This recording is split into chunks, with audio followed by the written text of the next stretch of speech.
할렐루야. 아멘. 지난 한 주간도 주님의 은혜 가운데 평안하게 잘 지내셨습니까? 많이 활동하지 못하고 저도 거의 집에만 있었던 것 같습니다. 신방하기도 참 조심스러워서 우리 몇 분, 우리 집사님 또 권사님 잠깐 문 앞에서 집으로 들어가지도 않고 바깥에서 현관문 사이로 고개만 이렇게 내밀고 인사드리고 그렇게 잠깐 기도해드리고 그렇게 왔습니다. 자, 오늘 말씀에 보면은요, 1절, 5장 1절, 이 1절 말씀에 보면 첫 마디부터 굉장히 의아한, 왜 그럴까? 깜짝 놀랄 만한 그런 말씀이 있는데요. 1절 말씀을 보면 블레셋 사람에게 무엇을 빼앗겼습니까? 언약궤를 빼앗겼어요. 여러분, 어떻게 이 하나님의 상징인, 하나님의 임재의 상징인 이 언약궤를 어떻게 이방 블레셋에게 빼앗길 수가 있을까요? 그렇다면 빼앗긴 것은 진짜 언약궤일까요? 혹시 가짜가 아니어서 빼앗긴 거 아닌가? 우리는 이렇게 생각할 수도 있습니다. 진짜 하나님이 언약궤라면 어떻게 빼앗길 수 있느냐고. 하나님이 언약궤라면 거기에서 불이 확 나와서 블레셋 사람들을 다 소멸해버리고 감히 그 근처에도 얼씬거리지 못하게 해야 하는 것이 아니냐고 따질 분들도 있을 겁니다. 여러분, 진짜인가요? 가짜인가요? 고민되지 않습니까? 그런데요, 저는 이 질문이 언약궤를 향하여서 할 질문이 아니라 누구에게 해야 되는 질문일까요? 우리에게 해야 할 질문이라고 생각합니다. 나의 신앙은 이 위기의 때에 진짜 신앙인가? 가짜 신앙인가? 언약궤를 빼앗긴 것처럼 우리의 신앙을 빼앗기지는 않았는가?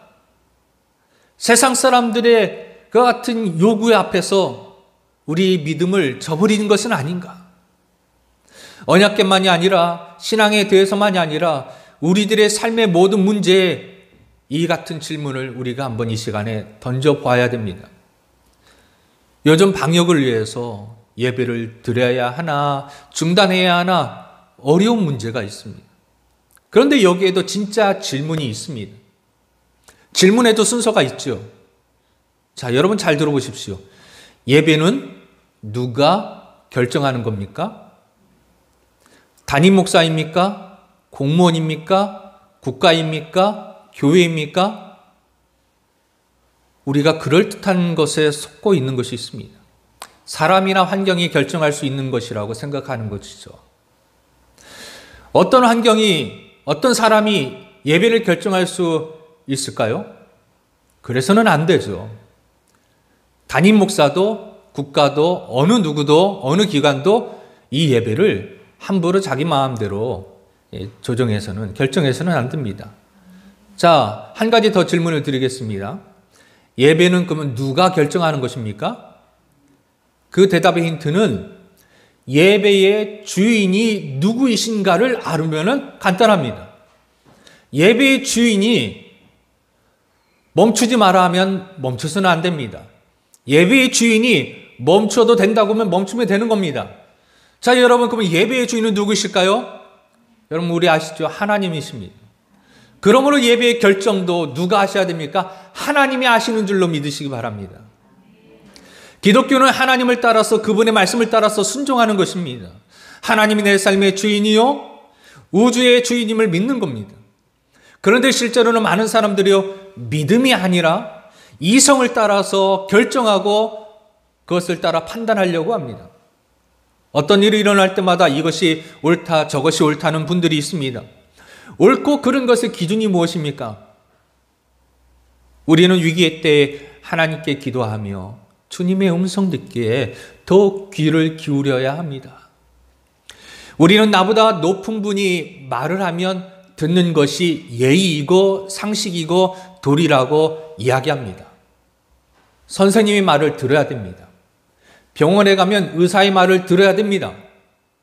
학교에 가면 선생님 말을 들어야 되고요. 길거리에서는 교통신호 앞에서는요, 경찰의 말을 들어야 됩니다. 그렇다면 그 사람이 높습니까? 하나님이 높습니까? 논리적으로 생각해도, 신앙적으로 생각해도 우리 그리스도인들은 적어도 우리 그리스도인은 하나님의 말씀이 최종 결정이 되어야 하는 것입니다. 그러므로 사람이 요구하는 사항이 있을 때 그때는 어떻게 해야 되죠? 사람이 말하니까 그냥 무시해버리면 됩니까? 그건 또 지혜로운 것이 아닙니다. 사람이 말할 때에는 그것을 어떻게 해야 될까요? 기도 제목으로 가지고 와서 하나님께 여쭤봐야 되는 겁니다. 하나님, 세상이 이렇습니다. 이런 요구들이 있습니다. 하나님, 이런 요구들 앞에서 믿음의 사람인 하나님의 자녀인 저는 어떤 결정을 해야 되겠습니까? 기도 제목으로 삼으셔야 됩니다. 무조건 배쳐가는 것도 좋은 것이 아닙니다. 그렇다고 무조건 따르는 것은 더욱더 안 되는 것입니다. 기도 제목으로 삼아야 됩니다. 세상의 모든 권세보다 더 높으신 권세를 가지신 하나님 앞에 가지고 그 문제를 가지고 와서 하나님께서 그 해답을 주시도록 하는 것이 맞습니다. 나의 이성을 따라서 맞다 틀리다고 한다면, 그렇다면 우리가 과연 그리스도인이라고 얘기할 수 있겠습니까? 내가 아무리 맞아도 하나님이 틀리다고 하면 어떻게 여러분 아시겠습니까? 자, 그러면 언약궤는 하나님의 궤가 아니어서 빼앗겼습니까? 그런데 그런 언약궤를 빼앗기게 되는 이러한 상황을 우리가 보면서 우리에게 돌아보게 하시는 진짜가 있습니다. 블레셋에게 이스라엘이 언약궤를 빼앗기는 장면이 성경에 기록되어져 있고, 그것을 읽으면서 하나님께서 우리에게 주시는 교훈이 있어요. 2절 말씀을 같이 한번 보도록 하겠습니다. 2절입니다. 시작.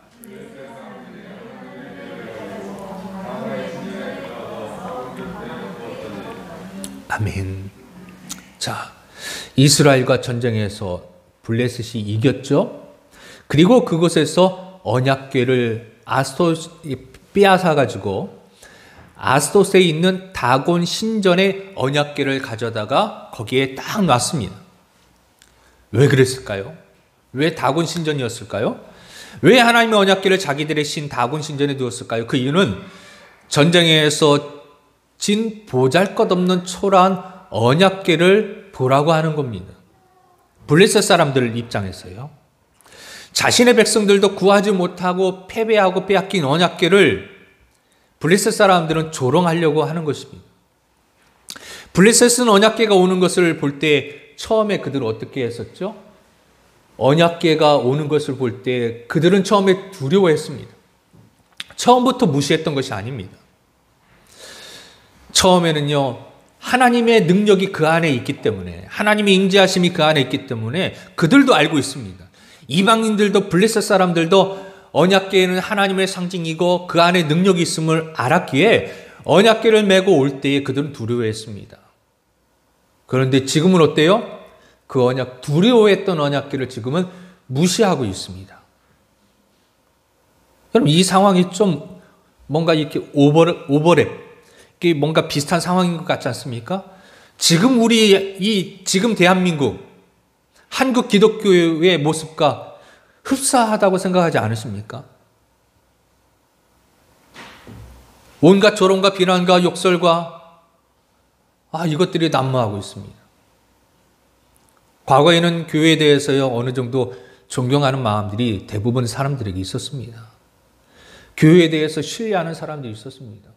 그래서 나는 부모는 교회 안 다녀도 자녀들에게는 교회 가면 나쁜 건 없다, 교회 다녀라 라고 그렇게 하시는 분들이 꽤 많으셨습니다. 교회에 가서 착하고 제대로 된 교육을 받고 그렇게 하라고 나는 안 다녀도 자녀들은 보내는 부모님들이 많았습니다. 거기에다가 헌금까지 주어서 보내는 분들이 많았습니다. 함부로 대하는 일들이 과거에는 많지 않았습니다. 그러나 지금은요, 제일 만만한 게 뭡니까? 교회예요. 화풀이의 대상이요, 심지어는 사회의 악이라고까지 비난을 하고 무시를 합니다. 여러분, 그러나 다곤의 신당에 언약궤를 가져다 놓은 진짜 이유는 따로 있다는 사실입니다. 예, 다곤이 무엇인지를 우리가 알아야 되는데요. 다곤은 블레셋 사람들이 섬기는 풍요의 신을 의미합니다. 모습은 반절은 사람이고요, 반절은 물고기처럼 생겼습니다. 마치 인어공주를 상상하시면 비슷합니다. 그런 신이에요. 이 다곤 신은 어떤 의미냐 하면은 국가의 신이고요, 자신들에게 번영을 가져다 주는 신이라고 그렇게 그들은 믿었습니다. 그러나 실제로는 이 다곤 신전에서 우상 숭배자들이 거의 대부분이 그런 것처럼 이 다곤 신전에서는요, 음란한 행위들이 행해지고 있었습니다. 혼잡한 제사라는 이 타이틀을 가지고 그 안에서 음란한 행위들이 제사장과 제사 드리기 위해서 온 사람들 간에 그런 제사들이 혼잡한 제사들이 자신의 인간의 그 뜻이 아니라 인간의 욕망을 채우기 위한 그런 행위들이 그 안에서 벌어지고 있었습니다. 이와 같은 정말로 음란으로 가득 찬 그 다곤 신전에 하나님의 언약궤가 지금 초라하게 거기에 놓여져 있는 겁니다. 이 블레셋은요, 그것을 가리키면서 봐라, 다곤 신 앞에 하나님의 능력이 아무것도 없지 않느냐, 이것을 이스라엘 사람들에게 보여주고 조롱하고 무시하고자 하는 그런 의도가 이 안에 있는 겁니다. 여러분, 이 장면이 아까도 말씀드렸지만 지금 우리 대한민국의 모습입니다. 모든 국민들이 번영을 원합니다. 풍요를 소망합니다. 부자가 되기를 원합니다. 그래서 정작 기독교의 하나님은 우리들의 삶 속에서 버려진 언약궤처럼 외면을 당하고 있는 것이 아닙니까? 교회가 비난당하는 이유도 그것입니다. 교회가 풍요만을 너무 강조했기 때문입니다. 교회 나오면 무조건 복을 받는다, 부자가 된다, 잘 된다, 승진한다, 성공한다, 이것만을 가르쳤기 때문입니다. 십자가는 쏙 빼놓고 가르쳤기 때문입니다. 목사도 잘못했지만 성도들도 마찬가지로 십자가를 얘기하면, 회개를 얘기하면, 헌신을 이야기하면, 희생을 이야기하면 듣기 싫어합니다. 여러분, 어떤 모습입니까? 모양만 언약궤지 다곤 신전 앞에 이렇게 놓여있는 언약궤처럼 몸은 이 자리에 왔는데 사실은 다곤 신전 안에서 풍요를 바라고 있는 그 모습이 우리 한국교회의, 아니 나의 모습이 아닌가, 우리는 이 말씀을 통하여서 점검해 봐야 됩니다. 이 위기의 때에 우리는 나의 신앙의 모습을 점검해야 됩니다. 여러분, 위기의 때가 참 좋은 이유가 있어요. 무엇이냐면 위기의 때에 진짜 신앙이 드러나는 것입니다. 어려울 때, 고난의 때에 진짜 믿음이 빛을 발하는 것입니다. 여러분, 진짜 신앙은요, 나의 욕망을 이루어내는 것이 아닙니다. 기도의 능력은 기도해서 내가 주식을 샀는데 하나님 어떤 주식을 살까요? 이 주식 사라. 산신령처럼 그래서 주식을 사가지고 대박 나는 것. 그것이 아닙니다. 기독교는 사람의 욕망을 채워주는 종교가 아닌 것입니다. 교회를 다니는 것이 내 뜻대로 모든 일이 풀리는 것을 의미하는 것이 아니라는 것입니다. 오히려 반대입니다. 하나님의 말씀대로 살아가는 것이 무엇인지 그것을 알려주는 것이 기독교입니다. 하나님의 뜻대로 살아가는 것을 알아가는 것. 성도들도 세상 사람들처럼 흉년을 만날 수 있습니다. 고난을 경험할 수 있습니다. 사랑하는 가족이 먼저 세상을 떠날 수 있습니다. 질병에 걸릴 수 있습니다. 여러분, 코로나19 바이러스가 예수 믿는 사람은 비껴나가고 예수 안 믿는 사람들만 걸립니까? 아니지 않습니까? 그러나 여러분, 차이가 있다는 겁니다. 차이가 있어요. 그 과정에서 예수 믿는 성도는 하나님과 동행하는 법을 배우는 것입니다. 그 과정 속에서 하나님께 기도하는 삶을 선택하는 것입니다. 결국 내가 원하는 삶이 아니라 하나님이 원하시는 삶으로 변화되고 온전케 되는 것이 아니겠습니까? 그래서 예수를 만난 사람들은 내 소원이 아니라 하나님의 뜻을 묻는 것입니다. 하나님 뜻이 하늘에서 이루어진 것처럼 땅에서도 이루어지이다. 그 땅이 어디입니까? 옆집 사람입니까? 아니에요. 나예요, 나. 하늘에서 하나님의 뜻이 온전히 이루어진 것처럼 나도 하나님의 뜻이 이루어지는 천국 백성이 되길 원합니다. 이게 우리의 기도의 제목인 것입니다. 진짜 믿음이 무엇입니까?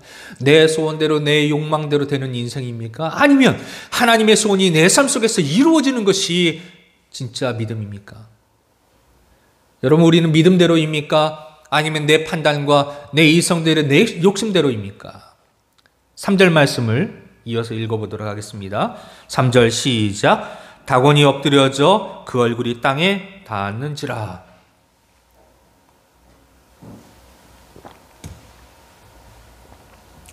여러분, 하나님의 언약궤를 빼앗아서 다곤 신전까지 올 때 아무 일도 없었어요.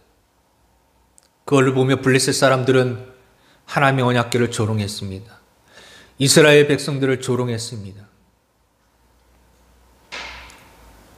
그러나 여러분, 며칠이 못 되어서 그 다곤 신전에는 큰 일이 벌어지고 말았습니다. 하나님의 언약궤를 빼앗아서 그들이 신전에 넣고 기뻐하던 사람들이요, 신전에 들어가서 보니 기겁할 일이 벌어진 것입니다. 무슨 일이에요? 다음 날 아침에 일어나서 다곤 신전에 들어가 보니 그들이 그렇게 추앙하던 신이 어떻게 돼 있어요? 거꾸러져 땅에 닿아버렸습니다. 엎드려서 땅에 닿았다라고, 얼굴이 땅에 닿았다라고 하는 것입니다. 여러분, 얼굴이 땅에 닿았다는 것은요, 완전한 패배, 완전한 항복을 의미하는 것입니다. 자신들의 신이 땅에 엎드려진 것입니다. 그런데 이런 사실을 이 블레셋 사람들은요, 우연이라고 생각했던 것 같아요. 하나님의 경고인 줄을 모릅니다. 우연인 줄로 알고 어떻게 해요?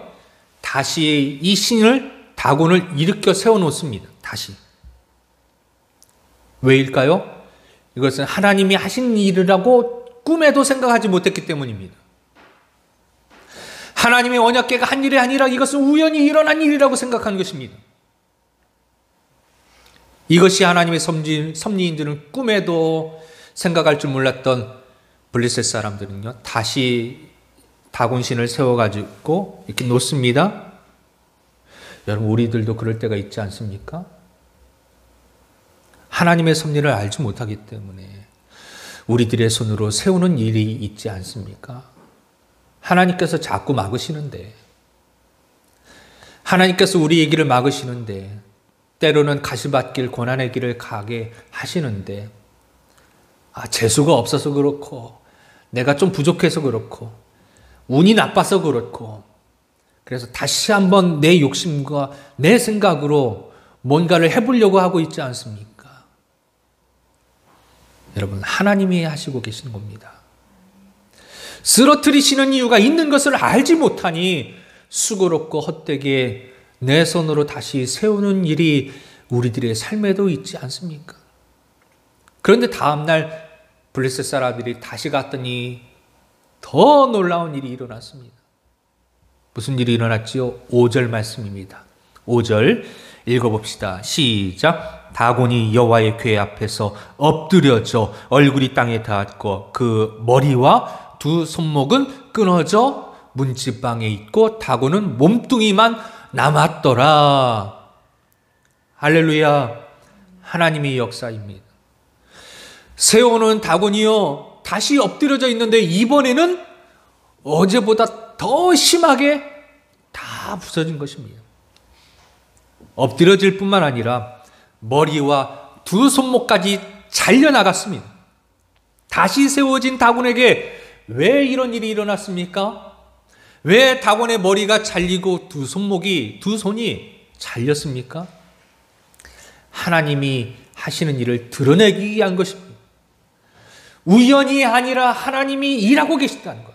이것은 하나님의 능력이라는 것을 보여주기 위한 것입니다. 하나님은 우리들의 손으로 세운 욕망과 우상들을 무너뜨리시고 계십니다. 지금 위기의 때에 하나님은 어떤 일들을 우리에게 하고 계십니까? 우리 안에 있는 우상을 깨트리고 계십니다. 우리 안에 있는 욕망을 무너뜨리고 계시는 겁니다. 오직 하나님만 바라보게 하시는 것입니다. 우리가 노력하여 다시 세우면 이번에는 그 생각까지, 그 수고까지 다 없애버리시는 겁니다. 그런데 안타까운 것은 우리가 그것이 하나님의 역사인 줄을 모른다는 것입니다. 여러분은 참 언약궤냐, 가짜 언약궤냐, 참 신앙이냐, 거짓 신앙이냐의 차이가 무엇입니까? 무엇으로 우리가 그것을 알 수 있습니까? 오늘도 말씀에도 나와 있지만 능력입니다. 능력. 신앙은 능력입니다. 능력이 나타나야 진짜 신앙입니다. 그런데 여러분, 이 능력을 막 힘쓰는 걸로 생각해서는 안 됩니다.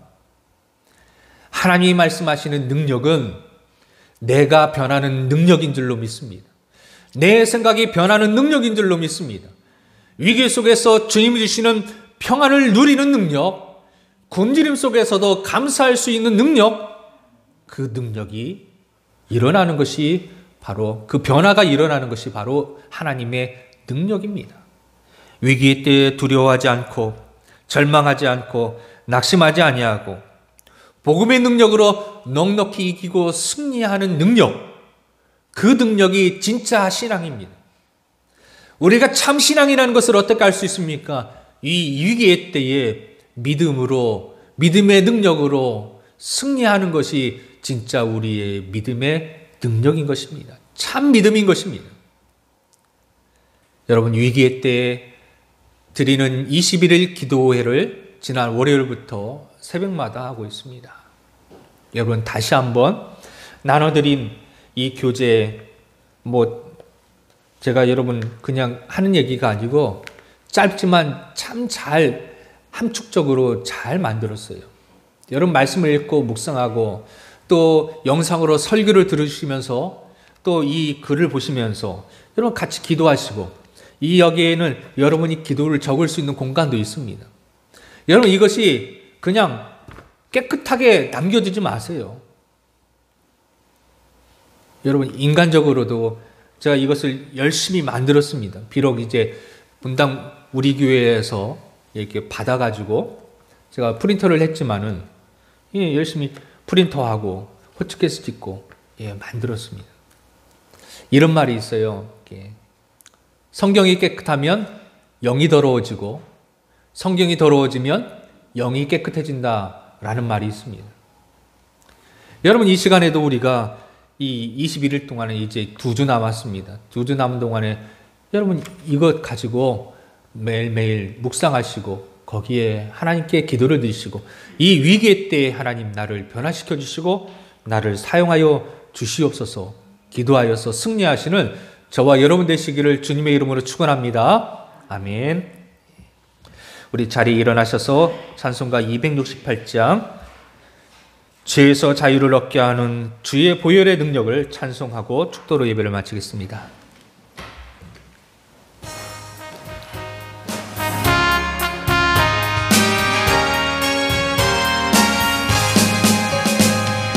죄에서 자유를 얻게 함은 보혈의 능력, 주의 보혈, 시험을 이기고 승리하니 참 놀 능력이로다. 주의 보혈 능력이 또다. 주의 보혈 능력이 주의 피 믿어 주의 보혈 그 어린 양의 매우 귀중한 피로다. 육체의 정욕을 이기름을 보혈의 능력 주의 보혈 정결한 마음으로 참 놀라운 능력이로다. 주의 보혈 능력이 또다 주의 피 믿어 주의 보혈 그 어린 양의 매우 귀중한 피로다. 눈보다 더 보혈의 능력 주의 보혈